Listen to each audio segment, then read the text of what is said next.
Welcome to the Slop Farm. Enjoy the video. You're ready now? Put the Apple Watch snug on the wrist you wear for workouts, sensor flat and skin exposed.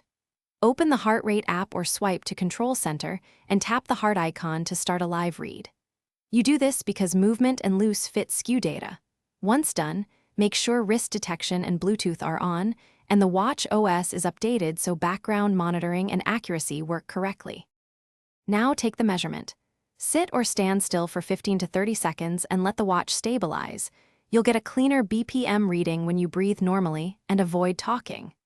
Tap resting, walking, or current to compare values and watch trends that show fitness or stress changes over days.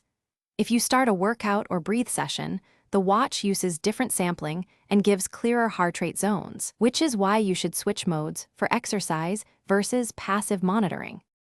Finish by syncing to the paired iPhone so the health app records every reading and creates trends you can review or export for a trainer or clinician. You can also connect third-party fitness apps for more analysis. Make sure permissions are allowed.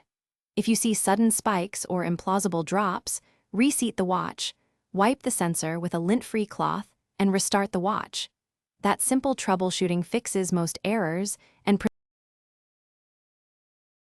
Thanks for watching. Consider subscribing if we helped you today.